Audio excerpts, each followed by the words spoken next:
మంత్రపాఠः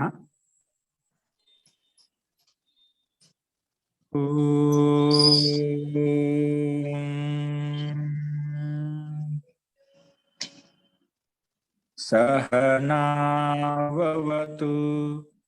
सहनौ भुनक्तु सह वीर्यं करवावहै तेजस्विनावधीतमस्तु मा विद्विषावहै। ओम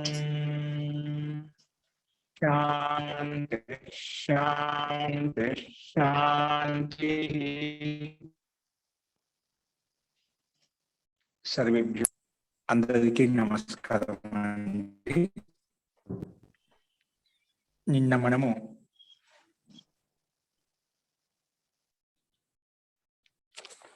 అభ్యాసం 48లో ఉన్నటువంటి సంఖ్యాపూర్వ ద్విగు అనే సూత్రం ప్రకారంగా ద్విగు సమాసం అంటే ఏంటో చెప్పుకున్నాము. ద్విగు సమాసము ఇది కర్మధార సమాసానికి ఉపభేదంగా చెప్పాము. ఈ సమాసంలో సంఖ్యావాచకం ఎప్పుడైతే సంఖ్య అనేది ఆదిలో ఉంటుందో దాన్ని ద్విగు సమాసం గుర్తించాలి. అందులో పూర్వపదం సంఖ్యావాచక శబ్దం ఉంటుందట. పూర్వపదము సంఖ్యావాచక శబ్దం ఉంటుంది. అది ఈ సమాసం అనేది దాదాపుగా సమూహంలో ఉంటుందన్నమాట. వాయిస్ బ్రేక్ అవుతుందండి. మనం చూసాం నిన్న.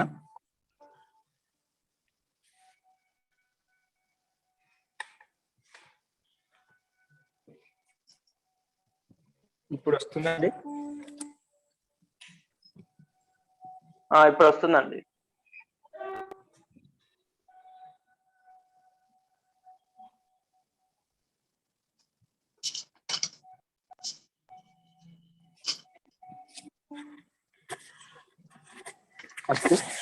సో ఆ రకంగా సంఖ్య ముందుంటే దాన్ని ద్విగు సమాసం గుర్తించాలి అని చెప్పాము. అదేవిధంగా మనము ఈ శబ్దకోశాన్ని నియమాలను ఉపయోగించి నిన్న మనం వాక్యాలకు చూసాము. సంస్కృత వాక్యాలు, తెలుగు వాక్యాలు. అందులో ఇంకా కొన్ని తెలుగు వాక్యాలు ఉన్నాయి, అవి రాసుకోండి. అందులో ఏమున్నాయంటే రమేష్ ధనాన్ని పొందుతున్నాడు అదైన వాక్యము.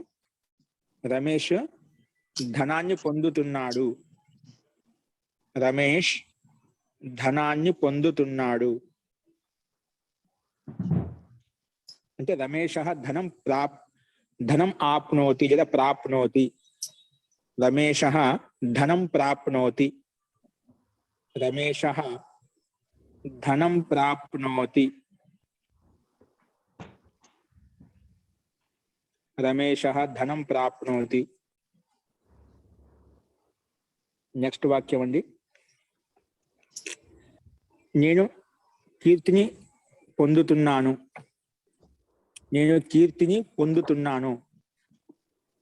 అహం యశః ప్రాప్నోమి లేదా ఆప్నోమి. ప్రాప్నోమి దాని అహం యశః ప్రాప్నోమి. అహం యశః ప్రాప్నోమి. అహం యశః ప్రాప్నోమి. అహం యశః ప్రాప్నోమి.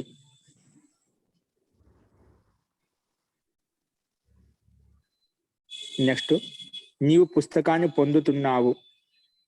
నీవు పుస్తకాన్ని పొందుతున్నావు అంటే త్వం పుస్తకం ఆప్నోషి లేదా ప్రాప్నోషి. త్వం పుస్తకం ఆప్నోషి లేదా ప్రాప్నోషి లేదా ప్రాప్నోషి. నెక్స్ట్ అండి, అతడు విద్యను పొందాలి. అతడు విద్యను పొందాలి. అతడు విద్యను పొందాలి. సహ విద్యాం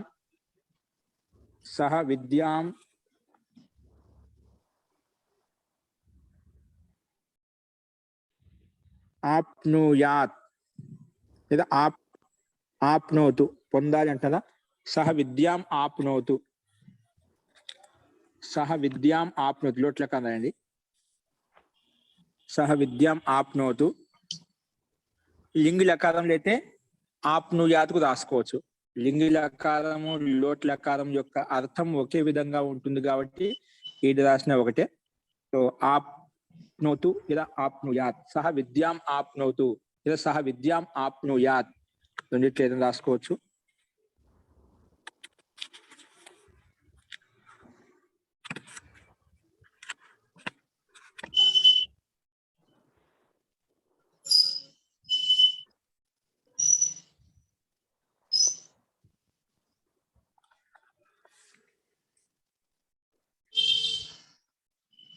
నెక్స్ట్ అండి,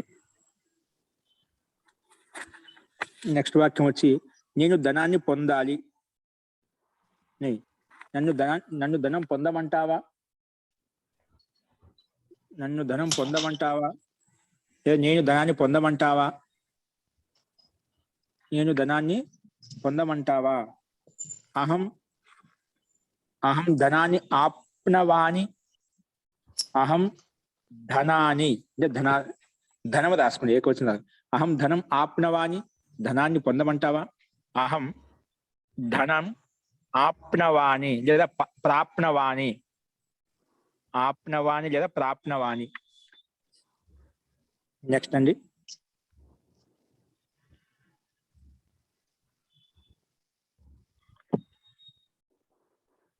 నువ్వు సుఖాన్ని పొందు, నీవు సుఖాన్ని పొందు.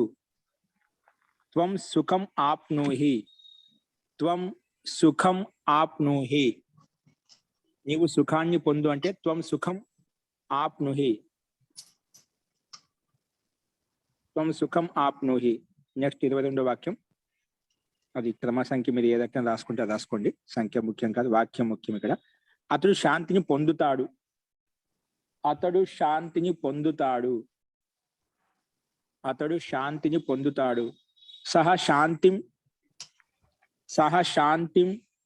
ఆప్స్యతి, సహ శాంతిం ఆప్స్యతి, ఆప్స్యతి.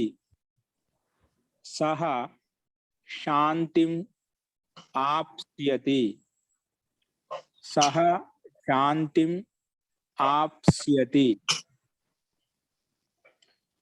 మహోదయ, జీ త్వం సుఖం ఆప్నోసి కాదండి, ఆప్నోసి అని వస్తుందండి. నువ్వు సుఖాన్ని పొందు అని చెప్పారు, ఆజ్ఞ ఇచ్చాం కదా. ఆప్నోహి, సుఖాన్ని పొందు ఆజ్ఞాపిస్తున్నాను, ఆదేశిస్తున్నాను. ఆప్నోహి ఒకే లింగ లెక్క రాసుకుంటేనా ఆప్నుయాహ, ఆప్నుయాహ. ఆజ్ఞార్థం లోట్ లెక్క రాసుకోవాలి, లింగ లెక్క రాసుకోవాలి. ఆప్నుయాహ లేదా ఆప్నోహి, ఆప్నోషి లట్ లకారం అవుతుంది. నెక్స్ట్ వాక్యం అండి, అతడు శాంతిని పొందుతాడు. సహ శాంతిం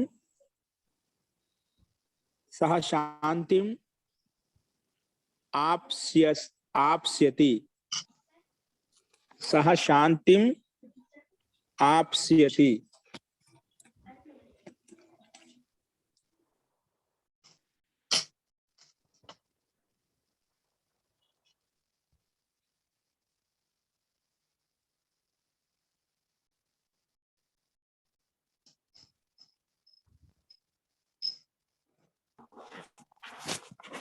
మహోదయ, మధ్యం పురుషంలో ఆప్నుహి ఉంది కదా మహోదయ, ఇది అప్నోహి కాదు.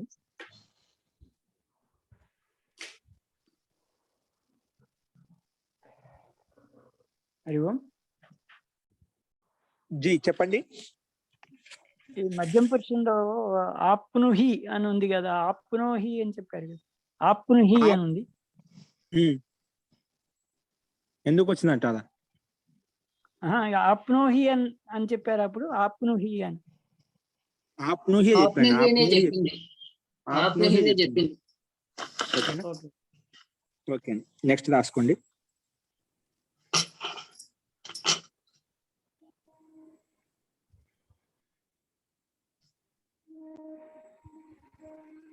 నెక్స్ట్, అతడు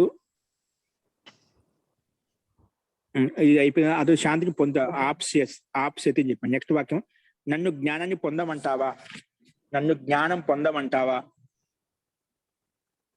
నన్ను జ్ఞానం పొందమంటావా. అహం జ్ఞానం ఆప్నుయాం, అహం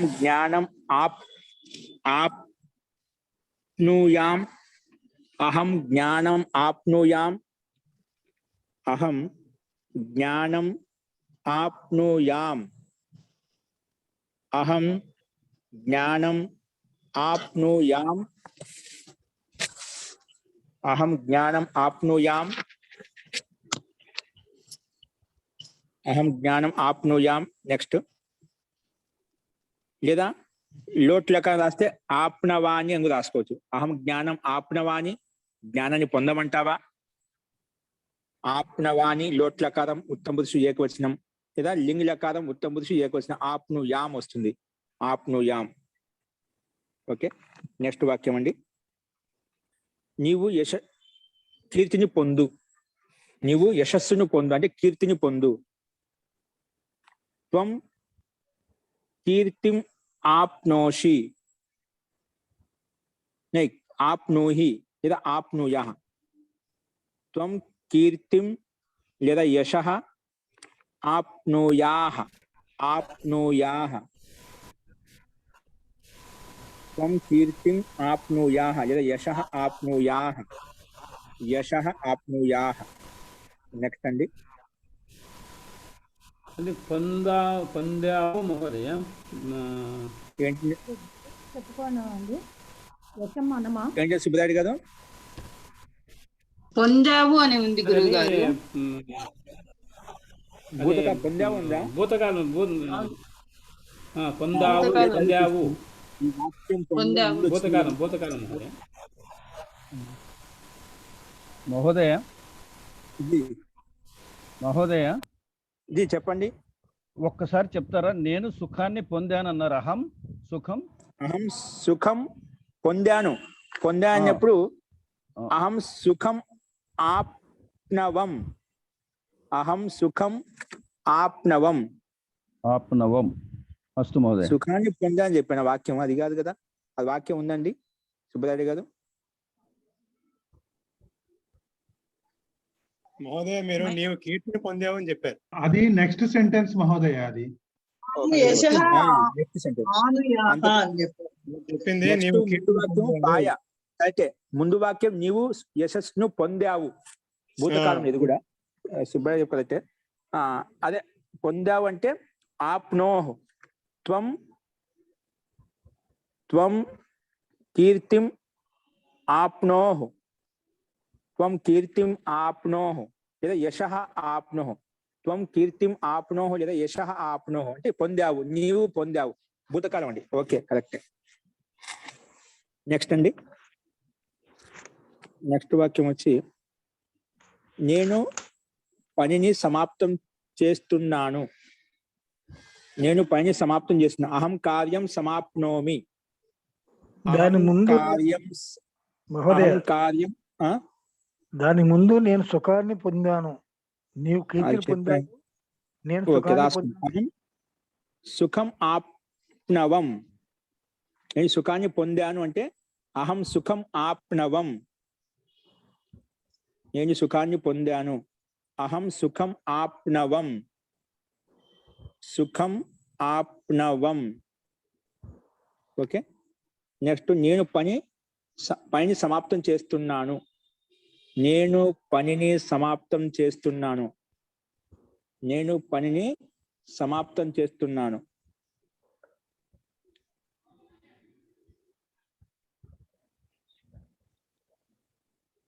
నేను పనిని సమాప్తం చేస్తున్నాను. అప్పుడు చేస్తున్నాను వర్తమాన కాలం ఉంది ఇక్కడ. అహం కార్యం సమాప్నోమి, అహం కార్యం సమాప్నోమి. సం ధాతు, సం ఉపసర్గపూర్వక ఆప్ ధాతు అండి. సమాప్నోమి, సమాప్నోతి, సమాప్నుతః, సమాప్నువంతి, సమాప్నోషి, సమాప్నుతః, సమాప్నుత, సమాప్నోమి, సమాప్నువః, సమాప్నుమః అలా రూపం నడుస్తుంది. ఇక్కడ అహం వచ్చింది సమాప్నోమి, అహం కార్యం సమాప్నోమి, సమాప్నోమి. ఆప్నోమికి సమ కలిపేస్తే సమాప్నోమి అయిపోతుంది. సమాప్నోమి. నెక్స్ట్ ఈశ్వరుడు 3 లోకాలు. 3 లోకాల్లో 3 భువనాల్లో 4 యుగాలు వ్యాపించి ఉన్నాడు.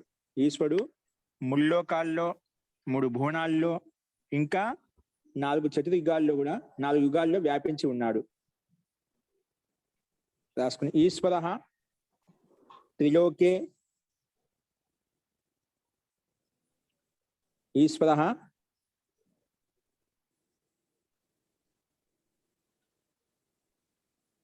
ఈశ్వర త్రిలోకే త్రిభువనే త్రిభువనే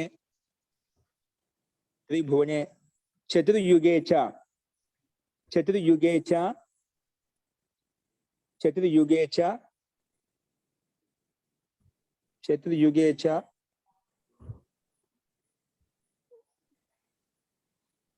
చతుర్యుగే చ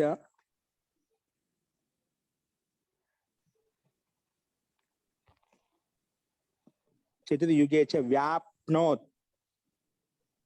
చతుర్యుగే చ వ్యాప్నోత్. ఈశ్వరు ఒకడే కదా, అంటే వ్యాపించి ఉన్నాడు అన్నమాట. అంటే ఆల్రెడీ ఉన్నాడు అని. ఇప్పుడు వ్యాపిస్తున్నాడు వ్యాపిస్తా అని చెప్పాను, ఆల్రెడీ ఉన్నాడు. కాబట్టి ఈశ్వర త్రిలోకే త్రిభువనే చతుర్యుగే చ వ్యాప్నోత్. వ్యాప్నోత్ లంగ్లకాలం వస్తుంది, భూతకాలంలో వ్యాప్నోత్ వ్యాప్నోత్ అని వస్తుంది. నెక్స్ట్ అండి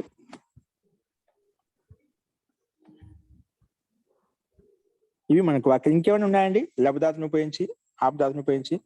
లేవు మహోదయ. నెక్స్ట్ అశుద్ధ వాక్యాన్ని. అశుద్ధ వాక్యం తీసుకుంది. ఇక్కడ ఏమి ఇచ్చాడే?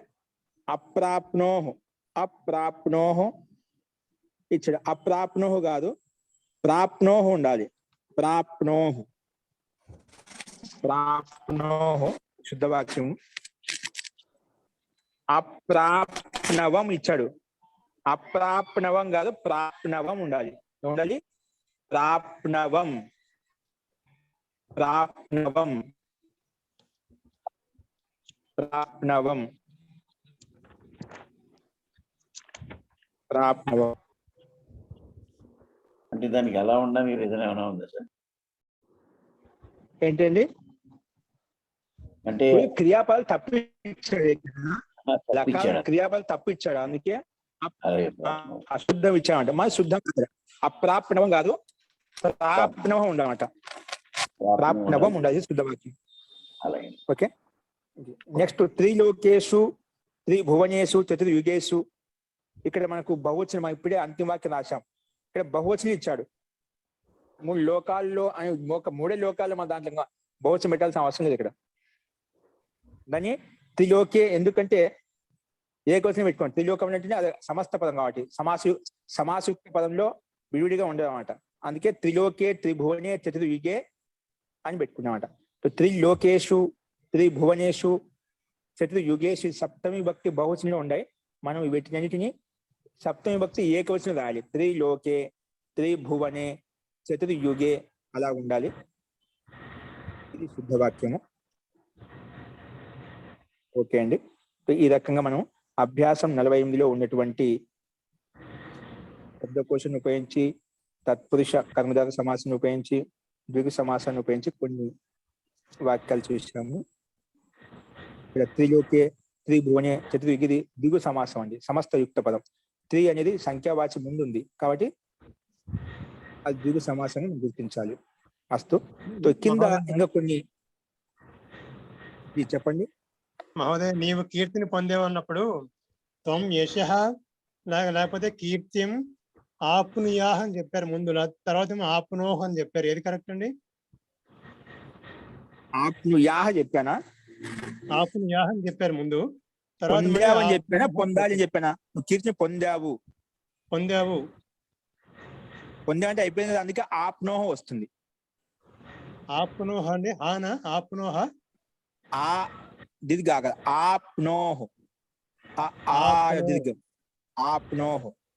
నీవు కీర్తిం ఆప్నోహో. ఓకే అండి, థ్యాంక్స్ అండి. పొందాలి అన్నప్పుడు ఆప్నుయాహ వస్తుంది. పొందాలి అంటే కీర్తిని పొందాలి అని కదా. పొందావు జరిగిపోయింది, పొందేశాడు. కాబట్టి అవునండి. ఆప్నోహ్ ఉండాలి. ఓకే ఆప్నోహ ఆప్నోహ జీ. ఆప్నోత్, ఆప్నోతాం, ఆప్నువన్, ఆప్నోహ్, ఆప్నోతం, ఆప్నోత, ఆప్నవం, ఆప్నువ, ఆప్నుమా. ఓకే, అందుకే మనకు ఈ స్వాదిగంలో ఉండే ధాతులు చాలా అత్యంత ఉపయోగకరమైన ధాతులు అండి. అందుకే వీటిని మనం రాసుకోవాలి, నేర్చుకోవాలి, చాలా ఉపయోగపడతాయి. దీనికి సమానంగా నడిచిన 100 ధాతులు ఉన్నాయండి. కాబట్టి ఇది నేర్చుకుంటే మిగతా అన్ని వచ్చేస్తాయి. ఫస్ట్ సో కొన్ని ఇక్కడ సమాసయుక్త పదాలు ఇచ్చారన్నమాట. నీలం, మనకు ఇక్కడ పైన నియమాలు చెప్పుకుంటప్పుడు కర్మధార సమాసం చెప్పుకుంటప్పుడు ఉదాహరణలు వచ్చాయి. మళ్ళీ ఇక్కడ ప్రాక్టీస్ కోసం, అభ్యాసం కోసం మళ్ళీ ఇక్కడ కూడా ఇచ్చారు. ఒకసారి రాసుకోండి, పర్వాలేదు. ఏంటంటే ఇక్కడ అవుతుంది, విశేషణాలకు విశేషాలకు మధ్య జరిగే సమాసం అయితే ఉందో దాన్ని విశేషణాలకు విశేష్యాలకు మధ్య జరిగే సమాసాన్ని ఏమంటాము, కర్మధార సమాసం అంటామని చెప్పుకున్నాం. సో అదే విధంగా ఇక్కడ ఇచ్చాడు. నీలం కమలం, నీలం కమలం ఇది ఈక్వల్ టు నీల కమలం, నీలం కమలం, నీల కమలం. ఇక్కడ నీలం అనేది విశేషణము, కమలం అనేది విశేషము. ఈ రెండింటి మధ్య సమాసం చేస్తే ద్విగు సమాసం కర్మధార సమాసం చేస్తే ఏమవుతుంది, సమస్త పదము నీల కమలం అయిపోతుంది. నీలం కమలం ఇది ఈక్వల్ టు నీల కమలం. నెక్స్ట్ మహాంచ అసౌ దేవ, మహాన్ అతనే దేవుడు అతనే. కాబట్టి మహాంచ అసౌ దేవ ఇజ్ ఈక్వల్ టు మహాదేవ. మహాంచ అసౌ దేవ అని విగ్రహవాక్యం. ఇది మహాదేవ అనేది సమస్త పదం. రెండు కలిపితే ఒకే పదంగా తయారవుతుంది. రెండు పదాలు ఒకే పదంగా మారిపోయాయి. మహాంచ అసౌ దేవ మహాదేవ. నెక్స్ట్ ధీర పురుష, ధీర పురుష, ధీర పురుష, ధీర పురుష, ధీర పురుష, ధీర పురుష అంటే ధైర్యవంతమైనటువంటి పురుషుడే అర్థం. ధీర పురుష, ధీర పురుష, ధీరుడు అతనే, ధైర్యవంతుడు అతనే, పురుషుడు కూడా అతనే. నెక్స్ట్ ఘన ఇవ శ్యామ, ఘన ఇవ శ్యామ, ఘనశ్యామ, ఘన ఇవ శ్యామ, ఘనశ్యామ,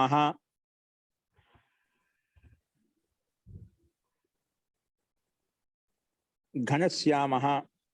ఓకే, నెక్స్ట్ పాద ఇవ పద్మం, పాద ఏవ పద్మం, పాద పద్మం. విగ్రహవాక్యం ఇచ్చే మన సమస్త కలిపి రాస్తున్నాం. పాద ఏవ పద్మం, పాద పద్మం. ఇవేంటంటే కర్మధార సమాసాలు అనమాట. పాద ఏవ పద్మం, పాద పద్మం. నెక్స్ట్ కుత్సిత పురుష, కుపురుష. ఇక్కడ విగ్రహవాక్యం ఇచ్చే మనం కలిపి రాస్తున్నాం అండి. కుత్సిత పురుష, కుపురుష. నెక్స్ట్ త్రయాణం దిగు సమాసంకి ఎగ్జాంపుల్. త్రయాణం లోకానాం సమాహార పైన రాసుకున్నాం. సప్తానాం లోకానాం సమాహార సప్తలోకం. అది ఎందుకు అనుకుంటే మార్చుకుంటే సప్తానాం లోకానాం సమాహార సప్తలోకం. అభ్యాసం ఎన్నదండి మహోదయ? అభ్యాసం 48 అండి. 48. Okay sir, right. అభ్యాసం 48. నెక్స్ట్ శతానాం అబ్ధానాం సమాహార శతాబ్ది. శతాబ్దం లేదా శతాబ్ది. శతానాం అబ్ధానాం సమాహార శతాబ్ది. శతాబ్ది. ఇవి కొన్ని మనం చూసాము. ఇప్పుడు కలిపి చెప్పాము. పైన విగ్రహవాక్యాన్ని కలిపితే విగ్రహవాక్యం ఉందని సమస్త పదం కలిపి సమాసం చేసి రాశాము. ఇప్పుడు సమాస పదం ఉంది, దాన్ని విగ్రహవాక్యం రాయాలి. కిందే ఉన్నాయి సమస్త పదం ఉంది, దాన్ని విగ్రహవాక్యం రాయాలి. ఏమున్నాయి కింద? కృష్ణ సర్ప, సమస్త పదం ఇచ్చాడు. కృష్ణ సర్ప. అప్పుడేమొస్తున్నావు? కృష్ణం సర్పం. కృష్ణ సర్ప పుల్లింగానే పెట్టాం. కృష్ణ సర్ప ఇజ్ ఈక్వల్ టు కృష్ణ సర్ప. కృష్ణ సర్ప.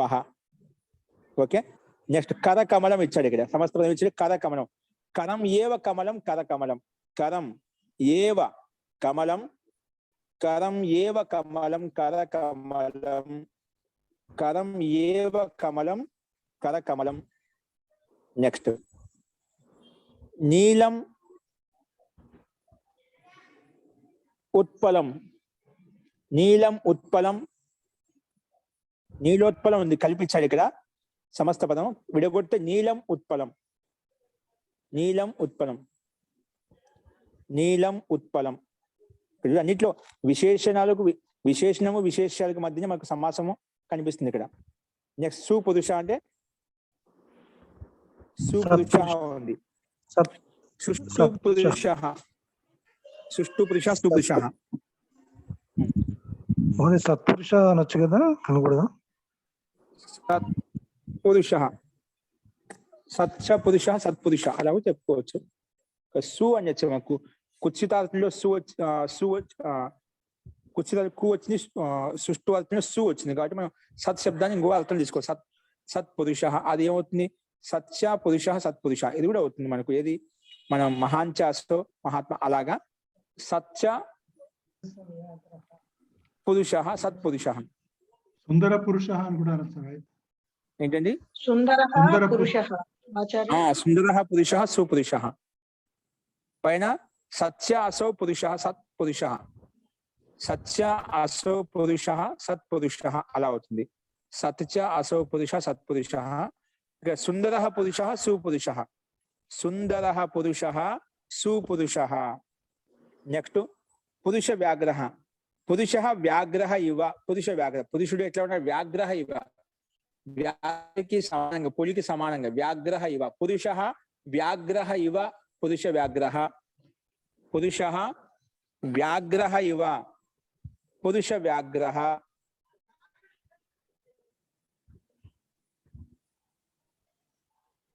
పురుష వ్యాఘ్ర ఇవ పురుష వ్యాఘ్ర. నెక్స్ట్ చంద్రముఖం ఇచ్చాడు. చంద్ర ఇవ ముఖం, చంద్ర ఏవ ముఖం. చంద్ర ఇవ ముఖం, చంద్రముఖం ఏవద్దు. చంద్ర ఇవ ముఖం, చంద్రముఖం. చంద్ర ఇవ ముఖం, చంద్ర ఇవ ముఖం, చంద్రముఖం. చంద్ర ఇవ ముఖం, చంద్రముఖం.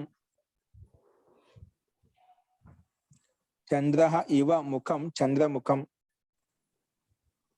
నెక్స్ట్ భువనానాం త్రయాణం భువనానాం సమాహార త్రిభువనం. త్రిభువనం సమస్తం ఇచ్చాడు. విగ్రహవాక్యం త్రయాణం భువనానాం సమాహార. త్రయాణం భువనానాం సమాహార. త్రయాణం భువనానాం సమాహార. త్రయాణం భువనానాం సమాహార త్రిభువనం. త్రయాణం భువనానాం సమాహార త్రిభువనం.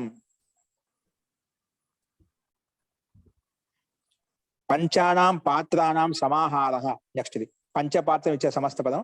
పంచానాం పాత్రానాం సమాహార పంచపాత్రం.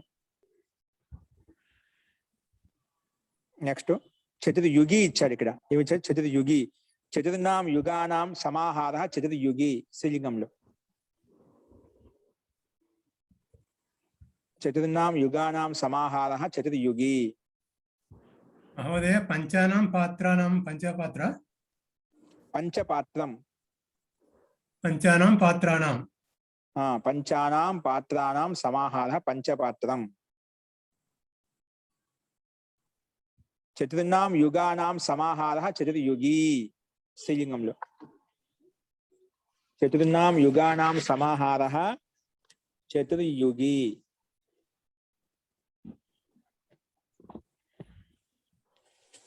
అస్తు.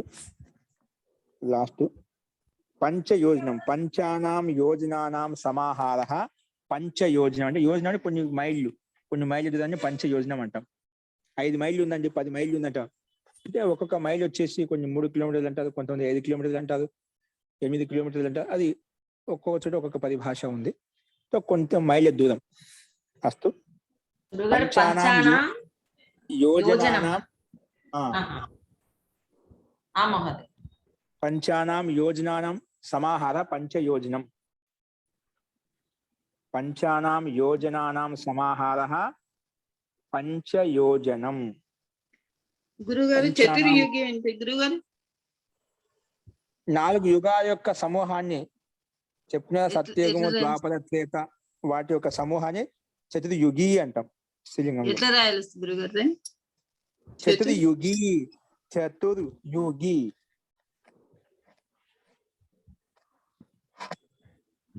చతుర్నానం చెప్పారు మహోదయ. చతుర్నానం యుగానాం సమాహార. చతుర్నాం సమాహార. యుగానాం యుగా కూడా వస్తుంది కదా, చతుర్నాం యుగానాం సమాహార, చతుర్యుగి. ఓకే, ఈ రకంగా మనము ఇవి కొన్ని కర్మధారయ సమాసాన్ని ఉపయోగించి, ద్విగు సమాసాన్ని ఉపయోగించి కొన్ని సమాసాలు ఏ రకంగా ఉంటాయి అని చెప్పి మనం కొన్ని ఉదాహరణలు చూసాము. దీన్ని బట్టి మనం ఎక్కడ ఈ రకంగా శబ్దాలు వచ్చినా కూడా అది మనం కర్మధారయ సమాసం చెప్పి, ద్విగు సమాసం చెప్పి గుర్తించవచ్చు. ఓకే, సో ఇవి చూసాము. నెక్స్ట్ అభ్యాసం మొదలు పెట్టుకోండి. మహోదయ, జీ, ఇది ఉత్పత్తి అన్న లేకపోతే విగ్రహ వాక్యం అన్న ఒకటేనండి? అది వేరే ఇది వేరే? ఒకటే అండి, ఈ రకంగా ఒకటే. ఉత్పత్తి అని దాంట్లో ప్రత్యేక ప్రకృతి విడిచి చెప్తామన్నమాట. ఒకటే అండి. ఇటు ఉత్పత్తి ఏంటి, విగ్రహవాక్యం ఏంటి, అది తాత్పర్యం అండి. Okay okay. కొన్ని ఉత్పత్తులు ఏమంటే కొన్ని షార్ట్ కట్ లో ఉంటాయి, ఇది కొంచెం విభక్తి సహితంగా ఉంటుంది. దాంట్లో అన్నిటికీ విభక్తి. ఇప్పుడు కుంభక కరోతీతి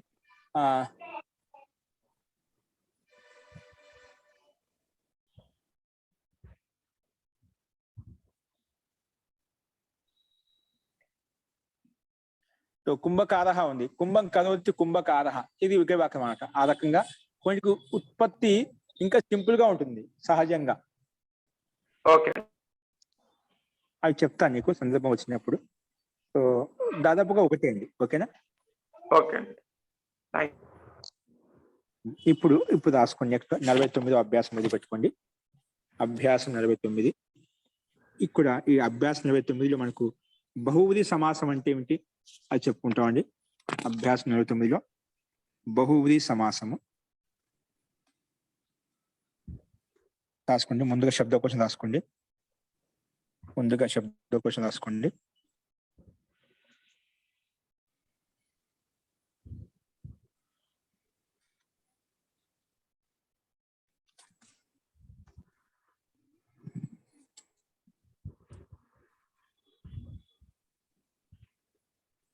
మొట్టమొదటి శబ్దం నాపిత.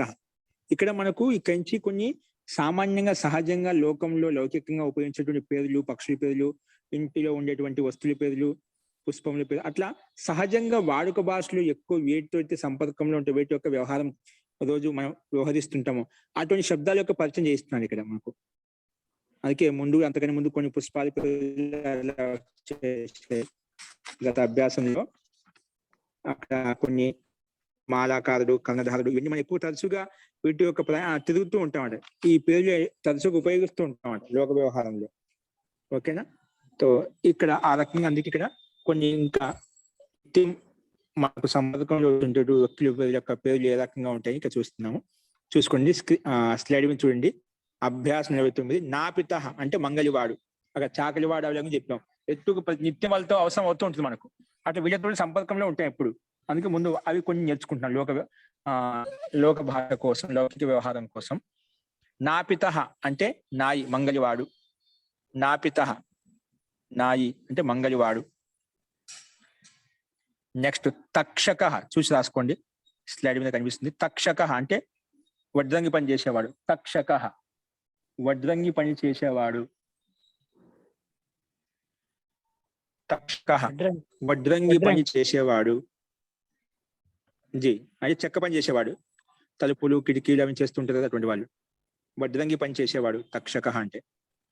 నెక్స్ట్ క్షుర అంటే కత్తి, ఉస్త్ర. ఇప్పుడు మంగళవాళ్ళ దగ్గర ఉంటుంది కత్తి, ఉంటుంది కజ్జి, అది దాన్ని ఉస్త్ర అంటామంట.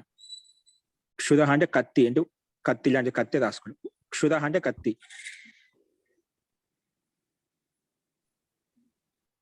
క్షుర అంటే కత్తి. గడ్డం గీసడానికి ఉపయోగిస్తుందా అది. కత్తి అంటారా? మంగళవాళ్ళు ఉపయోగించేదే కత్తినా? ఎక్కువగా మంగళవాళ్ళు ఉపయోగించేది కత్తి అంటారండి.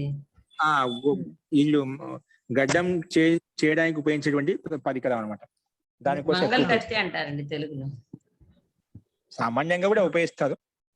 సామాన్య అర్థంలో కత్తి అనే అర్థం వస్తుంది. ఆ సందర్భాన్ని బట్టి తీసుకోవాలి మనం. ఓకే.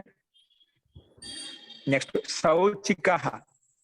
శౌచిక అంటే మిషన్ కుట్టేవాడు, దర్జీ. శౌచిక మిషన్ కుట్టేవాడు. శౌచిక అంటే మిషన్ కుట్టేవాడు. శౌచిక మిషన్ కుట్టేవాడు. నెక్స్ట్ రంజక రంగు వేసేవాడు. రంజక రంగులు వేసేవాడు. రైంజక రంగు వేసేవాడు. నెక్స్ట్ అండి వ్యాధ. వ్యాధ వేటగాడు. వేటగాడు. వ్యాధ అంటే వేటగాడు. వ్యాధ అంటే వేటగాడు. వ్యాధ అంటే వేటగాడు. నెక్స్ట్ అండి ప్రతిహార. ప్రతిహార ద్వారపాలకుడు. ప్రతిహార అంటే ద్వారపాలకుడు. ప్రతిహార అంటే ద్వారపాలకుడు. ప్రతిహార ద్వారపాలకుడు. ప్రతిహార అంటే ద్వారపాలకుడు. ప్రతిహార అంటే ద్వారపాలకుడు.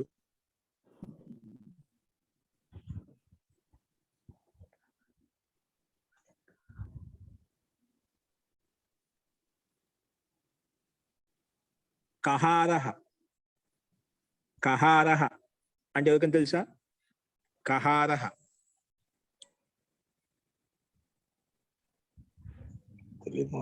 కాగడా పట్టేవాడా అండి? ఏంటండి? కాగడా పట్టేవాడా? కాగడా పట్టుకునేవాడు. ఏమండి నాకు అంత ఐడియా రావడం లేదు, గుర్తు రావడం లేదు. చెప్తాను, ఇది చెప్తాను, రాసుకోండి. గ్యాప్ అట్లా తెలిసింటే చెప్తాను, రేపు చెప్తాను. తెలిస్తే ఎవరైనా చెప్పండి. కహార అంటే కహార. ఓకే, నెక్స్ట్ రాసుకుని చెప్తాను తర్వాత. వదక. పల్లకి మోయేవాడు మహోదయ. ఏం చేయాలి సుబ్రాజ్ గారు? ఏం చెప్పాను అక్కడ నేను? పల్లకి మోయేవాడు. పల్లకి మోసేవాడా? మహోదయ కహార. పల్లకి మోసేవాడా? కహార. ఓకే, పల్లకి మోసేవాడు. రామకృష్ణ మీరు ఇదే చెప్పింది. నేను కాగడా పట్టేవాడు అనుకున్నా అండి, సారీ. ఓకే, పల్లకి మోసేవాడు సుబ్రాజ్ గారు చెప్పారు కదా, అదే అండి పల్లకి మోసేవాడు. బోయవాళ్ళు అంటారండి, బోయవాడు అంటే రకరకాల పేర్లు ఉన్నాయి, ఒక్కో చోట ఒక రకంగా. ప్రాంత భేదాన్ని బట్టి ఈ పేర్లలో కొంచెం మార్పు ఉండొచ్చు. సో కహార అంటే పల్లకి మోసేవాడిని కూడా అంటాం అన్నమాట. అది రాసుకోండి. ఇంకా వేరే అర్థాలు ఉంటే కూడా రాసుకోవచ్చు. సందర్భాన్ని బట్టి తీసుకోవాలి. ఒక్కోసారి మనకు ఇదే శబ్దం ఒక్కోసారి భిన్న భిన్న అర్థం కూడా వస్తుందన్నమాట. అది సందర్భాన్ని బట్టి, ప్రకరణం బట్టి అర్థం తీసుకోవాలి. అస్తు. పల్లకి మోసేవాడిని అర్థం తీసుకోండి. ఇంకేదంటే చూద్దాం. నెక్స్ట్ వదక. కసాయి వధించేవాడు. ధన్యవాదాలు మహోదయ. వదక కసాయి వధించేవాడు. వధించేవాడు చంపేవాడు కసాయి అంటాం కదా. నెక్స్ట్ వామన. వామన. వామన అంటే పొట్టివాడు. బోన అంటాం కదా, బుడ్డోడు అంటాం, పుట్టోడు అంటాం. పొట్టివాడు వామన. ఏంటండి? మరుగుజ్జు. మరుగుజ్జు మనకు లోకంలో దానికన్నా కూడా పొట్టివాడు, బుడ్డవాడు అనేది కొంచెం లోకంలో ప్రసిద్ధం అనుకుంటాను. బాగా అర్థమవుతుంది. వామన పొట్టి వచ్చి మహోదయ. కహారహ అంటే పుల్లింగం ఇచ్చాడు డిక్షనరీలో. గృహ విశేషము యొక్క నడిమి కంబము అంటే నిట్రాడు అని ఇచ్చాడండి. నిట్రాడు అని ఇచ్చారు డిక్షనరీలో. పల్లకి క్యారియర్, పల్లకి పల్లకి క్యారీ చేసే వాళ్ళని రాశాడండి. ఇచ్చాడు. గృహ విశేషం యొక్క నడిమి కంబము అంటే స్తంభం. కంబం అంటే స్తంభం కదండి. గృహానికి ఆధార స్తంభం ఉంటుంది కదా, అప్పట్లో పాకలు వేసేవాళ్ళు కదా, పాకల్లో మధ్య నడివి స్తంభం. సందర్భంలో తీసుకోండి, అది కూడా వస్తుంది. కహార్ అనే స్థూపంలో, స్తంభార్థంలో మామూలుగా ప్రకరణ బట్టి అందుకే రెండు తీసుకోవచ్చు అనే సందర్భాన్ని అర్థం మారిపోతుంది. డిక్షనరీ పేరేంటి? డిక్షనరీ సంస్కృతాంధ్ర పదకోశము. రచయిత పబ్లికేషన్స్ జయంతి చక్రవర్తి అండి. పబ్లికేషన్స్ తెలుగు పుస్తకం తిప్పాలి. పబ్లికేషన్స్ నవరత్న బుక్ హౌస్ అండి, విజయవాడ నవరత్న బుక్ హౌస్. అంటే చిన్నదేలేండి, తెలియదు అంటే చాలా అర్థాలు ఉంటాయి కదా. ధన్యవాదः మహోదయ. నెక్స్ట్ వంచక. వంచక అంటే మోసం చేసేవాడు. వంచక అంటే మోసం చేసేవాడు. వంచక. వంచక అంతేగాడు వంచకుడు మోసగాడు అంతే కదా మహోదయ. మోసగాడు. నెక్స్ట్ ఇంద్రజాలి.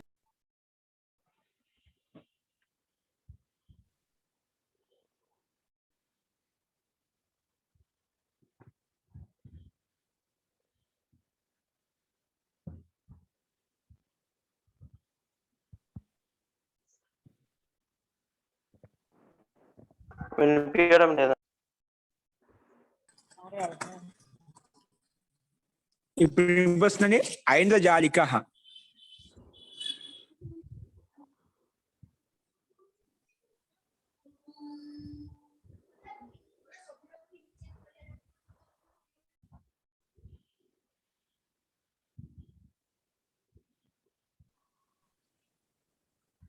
ఐంద్రజాలిక అంటే మదాది, అంటే మాయ చేసేవాడు ఉంటాయి కదా, మనం చూస్తుంటాం, మాయ చేసి చూపిస్తుంటారా, మాయగాడు. మదాది మాయగాడు అంటే ఇంద్రియాలను ఇంద్రజాలికుడు అంటారు.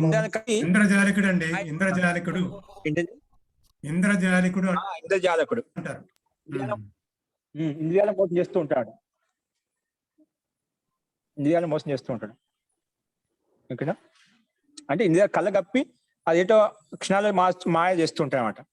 అలా ఇంద్రజాలకుడు దాయండి. ఐంద్రజాలకుడు, ఇంద్రజాలకుడు. నెక్స్ట్ సుధాజీవిన్. సుధాజీవిన్. సుధాజీవిన్ అంటే పూతాయి పూత పూసి, అంటే ఇప్పుడు మనకు భవనాలకు ఇండ్లకు సున్నం రంగులు పెయింట్ వేస్తుంటే అటువంటి వాడు సుధాజీ. అంటే సుధా అంటే సున్నం వేసేవాడు. సున్నం వేసేవాడు రాసుకోండి. సుధాజీవన్. సుధా అంటే సున్నం వేసేవాడు. నెక్స్ట్ అండి ద్వారం అంటే ద్వారము. ద్వారం అంటే ద్వారం. ద్వారం అంటే ద్వారం. మెయిన్ ద్వారం ఉంటుంది కదా, ముఖద్వారం, గృహద్వారం, ఏదైనా కావచ్చు. నెక్స్ట్ సౌధం, మహల్. సౌధం అంటే మహల్. సౌధం, మహల్. నెక్స్ట్ సుధా. సుధా అంటే అమృతం. సుధా అంటే ఏమిటండి? అమృతం. సుధా అంటే అమృతం. సుధా అంటే అమృతం, లేదా ఇంకో అర్థం వస్తుంటే సఫేది. సఫేది చిన్నం లాంటిది. సఫేది శ్వేతం, సఫేది వస్తుంది. సఫేది తెల్లని లాంటిది, తెల్లని. సుధా అంటే శ్వేతం అని అర్థం. నెక్స్ట్ సూచిక అంటే సూది. సూచిక, దీర్ఘం.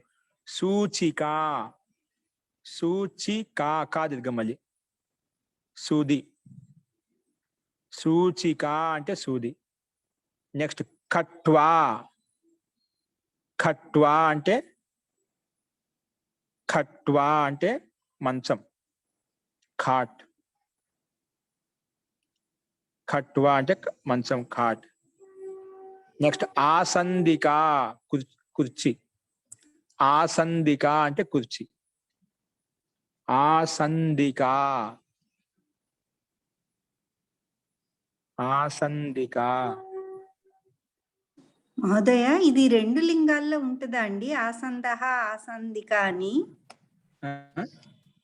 ఆసందహ అని కూడా అంటారు కదా, రెండు లింగాలు, స్త్రీలింగంలో పుంలింగంలో రెండిట్లా ఉంటదండి?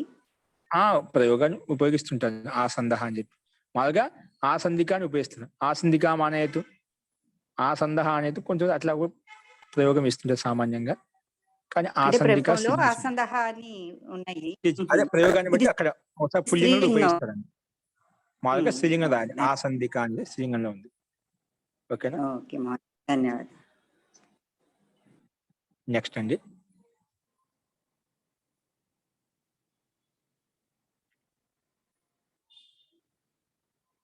పీతాంబర. పీతాంబర కృష్ణుడు. అప్పుడు పీత వస్త్రం ధరించేవాడి కృష్ణుడు, అందుకే కృష్ణుడికి పీతాంబరుడు కూడా పేరు. కృష్ణ పీతాంబర. పీతాంబర. పీతాంబర అంటే కృష్ణుడు. పీతాంబర అంటే కృష్ణుడు. నెక్స్ట్ షక్ ధాతు అండి. షక్ ధాతు. నెక్స్ట్ ధాతులు ఇచ్చాడు. షక్ ధాతు చేయగలడు అనే సామర్థ్యార్థంలో. ఇది చాలా ఇంపార్టెంట్, ఎక్కువగా ఉపయోగిస్తుంటాం. ఈ 10 లెక్కలు బాగా నీట్గా రాసుకోండి. షక్ ధాతు చేయగలడు అనే అర్థంలో, ఈ పని చేయగలడు, ఈ పద్ధతిలో ఈ సామర్థ్యం ఉన్న అర్థంలో మనం షక్ ధాతును ఉపయోగిస్తాం. చేయగలడు, కార్యం కర్తం శక్నోతి, ఇతను పని చేయగలడు, ఈ పని ఇతను చేయగలడు అలాంటి అర్థంలో. ఇది ఆత్మనేపథ్యం వస్తుందా పరస్మేపథ్యం వస్తుందా? శక్నోతి పరస్మేపథ వస్తుంది. శక్నోతి శక్నుతః శక్నువంతి. ఓకే మహోదయ. ఓకేనా? రూపం వచ్చేసి శక్నోతి శక్నుతః శక్నువంతి. ఓకే. నెక్స్ట్ అండి శృధాతు. శృధాతుకి వినటం. శృధాతుకి మీనింగ్ ఏంటి? వినటం. వినటం. రూపం వచ్చేసి శృణోతి శృణుతః శృణ్వంతి. శృణోతి శృణుతః శృణ్వంతి. శృణోతి శృణుతః శృణ్వంతి. శృణోతి శృణుతః శృణ్వంతి. శృణోతి శృణుతః శృణ్వంతి. నెక్స్ట్ అండి వప్పు ధాతు. వప్పు ధాతు అంటే కోయటం అండి. కోసే అర్థంలో, కోసే అర్థంలో ఉంది, లేదా నాటే అర్థంలో. కోయటం లేదా నాటటం. కోయటం లేదా నాటం. వప్పు ధాతుకి వపతి వపతః వపంతి అలా నడుస్తుందండి. వపతి వపతః వపంతి అంటే కోయటం లేదా నాటటం. ఇది ఉన్నట్లు ఏదైనా రావచ్చు, సందర్భాన్ని బట్టి తీసుకుంటాం. 2 అర్థాలు వస్తాయి. సార్ యాక్చువల్ గా ఈ శక్నోతి శక్నుతః శక్నువంతి. శక్నోతి శక్నుతః శక్నువంతి. శక్నువంతి. ఓకే. అవి మీకు గ్రూప్లో పెడతా, చూడండి, రాసుకోండి. మీకు పరిశిష్టం కూడా ఉంటుంది. ఇది ఏంటంటే మీకు చెప్పాను, ప్లే స్టోర్ చెప్పి ధాతు రూపమాల అని చెప్పి మీరు డౌన్లోడ్ చేసుకునే అనుకోండి యాప్. దాంట్లో మనకు అకారాది క్రమంలో ఏ ధాతు కావాలంటే అన్ని వచ్చేస్తాయండి. మనకు అక్కడ కనిపిస్తాయి మొత్తం 10 అకారాలు. శబ్ద రూపావళి అనుకుంటే శబ్దాలు మొత్తం వచ్చేస్తాయి మనకు అకారాది క్రమంలో. అస్తు ఇక్కడ వపు ధాతుకు వపతి వపతః వపంతి అంటే నాటటం లేదా కోయటం అనే అర్థంలో వస్తుంది. నెక్స్ట్ ఇక శబ్దాలు ధాతులు అయిపోయాయి, కొన్ని మంది శబ్దాలు ఇస్తున్నాడు. సవినయం. సవినయంగా ఇస్తున్నాడు. సవినయంగా మాట్లాడుతున్నాడు అంటే వినయపూర్వకంగా. సవినయం అంటే వినయపూర్వకంగా. వినయేన సహితం సవినయం. ఇవి ఎన్ని సమాసయుక్త పదాల కింద చెప్పుకుంటాం ఇప్పుడు మనం. సవినయం. వినయేన సహ సవినయం. వినయేన సహ సవినయం. వినయపూర్వకంగా మనం అర్థం రాసుకున్నారు. వినయపూర్వకంగా. వినయపూర్వకంగా. నెక్స్ట్ సాదరం. సాదరం అంటే ఆదరపూర్వకంగా. సాదరం అంటే ఆదరపూర్వకంగా. సాదరం అంటే ఆదరపూర్వకంగా. సాదరం అంటే ఏంటంటే ఆదరపూర్వకంగా. ఆదర సహితం సాదరం. ఆదరేణ సహితం సాదరం. వినయేన సహితం సవినయం. అలాగా. ఓకేనా? అవి వస్తాయి, అందుకే నేను ఇక్కడ టచ్ చేయలేదు. నెక్స్ట్ తుందిలహ. తుందిలహ అంటే పేటు. పేటు అంటే ఎవరికైతే బొజ్జబడి ఉంటుంది, బాగా పొట్ట లావి ఉంటుంది. పేటు అంటే బాగా ఎవరికైతే పొట్ట లావుగా ఉందో, బొజ్జపడిందో వాడిని తుందిలహ అంటాం. తుందిలహ. ఓకేనా? బాణపొట్ట అనొచ్చా ఆచార్య? బాణపొట్ట. చాలా పొట్ట అంటే మనం చూస్తుంటే రకరకాల వ్యక్తులు దాకా వాళ్ళు చాలా పొట్ట అంటాం. లోకంలో మనం చాలా బొజ్జబడింది అంటాం. వినాయకుడి పేరు కదండి. అది ఉపయోగిస్తారు. పొట్టబడింది అంటాం అతనికి. వినాయకుడిని పిలుస్తారు కదా తుందిలహ అని. వినాయకుడు. అట్లా వినాయకుడు ఎందుకు, మన లోకంలో చాలా మంది ఉన్నారు కదా. అంటే అదే పేరుంది కదండి, బాగా పేరుంది, ఆహా. బాగా పేరు ఉన్న పేరు తుందిలహ అని. అదే అంత అర్థం ఎందుకు కూడా మన దగ్గరలో ఉండదు కదా అంటున్నాను. వినాయకుడి దగ్గరికి కూడా ఎందుకు, అన్ని పేర్లలోనూ ఉంది కదా 108 నామాల్లో తుందిలహ. జీ జీ జీ అందువల్ల చెప్పాను. బాణపొట్ట అంటారు సార్, అంటే కుండలాగా ఉంటుంది. కుండలాగా ఉంటుంది. దీంట్లో రకరకాలు ఉన్నాయండి, ఒక్కోదికి ఒక రకంగా ఉంటుంది. సో ఈ రకంగా మన అభ్యాస 49లో ఉన్నటువంటి కొన్ని శబ్దకోశాలు చెప్పుకున్నామండి. శబ్దంలో ఉన్నటువంటి అన్ని నాపిత తక్ష ఇవన్నీ సామాన్యంగా రామశబ్దానికి సమానంగానే ఉన్నాయి, మనకు కొత్త శబ్దాలు ఏమి రాలేదు. ఇంకోటి ముఖ్యంగా షక్ ధాతు ఒకటి వచ్చింది, శృ ధాతు ఒకటి వచ్చింది, వపు ధాతు ఇది భౌతిక సమానం నడుస్తుంది, ఇబ్బంది లేదు. మరి షక్ ధాతు రాయండి, శృ ధాతు రాయండి, చూసి మీకు గ్రూపులు చూసుకొని గ్రూపులు పెడతారు, తర్వాత జయలక్ష్మి గారు పంపిస్తారు. సో అవి చూసి రాసుకుని కంపల్సరీగా. నెక్స్ట్ మనకు వ్యాకరణ అంశాలు ఏంటంటే బహువ్రీ సమాసం. మనం అవిభావ సమాసం చెప్పుకున్నాము, తత్పురుష సమాసం చెప్పుకున్నాము, ఆ తత్పురుష సమాసంలో కర్మధార సమాసము, ద్విగు సమాసం చెప్పుకున్నాము. ఇంకా ఇప్పుడు బహువ్రీహి సమాసము. బహువ్రీ సమాసం అంటే ఏమిటి, బహువ్రీ సమాసం ఎక్కడ ఉపయోగిస్తాము, బహువ్రీ సమాసంలో నియమాలు ఏంటి, బహువ్రీ సమాసంలో ఏ పదం ప్రధానంగా ఉంటుంది, పూర్వపదం ఏ విధంగా ఉంటుంది, ఉత్తర పదం ఏ విధంగా ఉంటుంది, ఈ బహువ్రీ సమాసం ఎన్ని రకాలు ఉన్నాయి అనేది మనం రేపు చెప్పుకుందామండి. అస్తు. సో మీకు ఖచ్చితంగా షధాతు శృధాతు 10 రకాల మటుకు రాకుండా, మిగిలినటువంటి మనం బహువ్రీ సమాసం యొక్క ప్రకరణం రేపు మొదలు పెట్టుకుందామండి. అస్తు. ఇంకొక సందేహం అంటే తర్వాత చూద్దామండి. మంత్రపాఠ. ఓం సర్వే భవంతు సుఖినః, సర్వే సంతు నిరామయాః, సర్వే భద్రాణి పశ్యంతు, మా కశ్చిద్ దుఃఖభాగ్ భవేత్. ఓం శాంతి శాంతి శాంతిః. సర్వేభ్యో నమః. అందరికీ నమస్కారం అండి.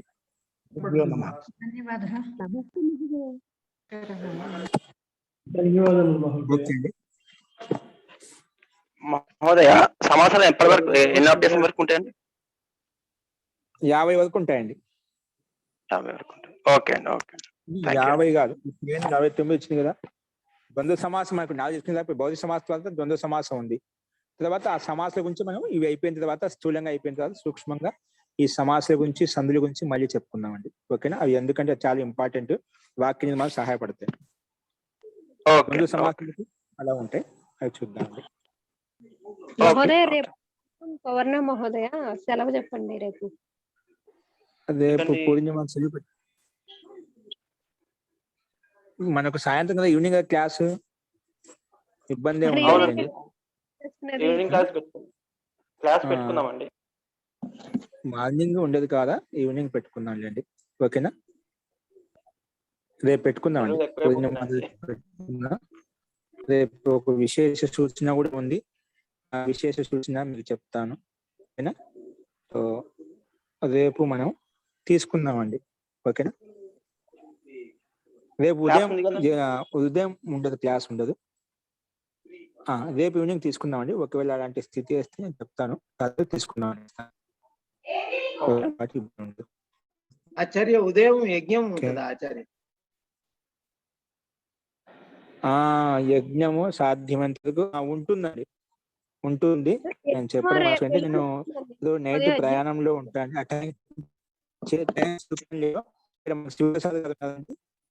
నేను వచ్చిన లేట్ అయితేనే వాళ్ళు చేయిస్తారు మీకు.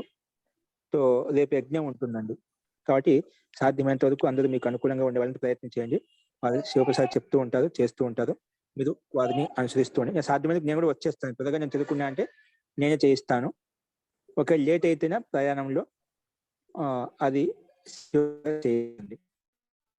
యజ్ఞం ఉంటుంది, ఎందుకంటే ప్రతి అమావాస్య పూర్ణిమకి మనం చెప్పుకుంటూ వస్తున్నాం కదా, చేసుకుంటూ వస్తున్నాం. కాబట్టి రేపు పూర్ణిమ సందర్భం కూడా విశేష యజ్ఞం ఉంటుంది. ఏంటండి? పౌర్ణమి వచ్చింది కదా, ఎల్లుండి ఉదయం పౌర్ణమి పూజ జరుగుతుంది అని చెప్పారు కదా, రేపు ఉదయం లేదన్నారు కదా. కొంతమంది రేపు రేపు నుంచి పౌర్ణమి. స్టార్ట్ అవుతుందని చెప్పి అట్లా 10 తర్వాత వస్తుందండి రేపు పౌర్ణమి. 10 అందుకే తర్వాత ఎల్లుండి వస్తుంది. ఎల్లుండి మహోదయ, ఎల్లుండి ఎల్లుండి రేపు సాయంత్రం ఎల్లుండి అయితే అండి. చేస్తారండి. రేపు సాయంత్రం, ఉదయం అయితే లేదు. ఉదయం యజ్ఞం ఎల్లుండి పొద్దున్న పెట్టుకోండి. రేపు 10 గంటలకు స్టార్ట్ అవుతుంది కాబట్టి మనం అయితే ఎల్లుండే పెట్టుకుందామండి.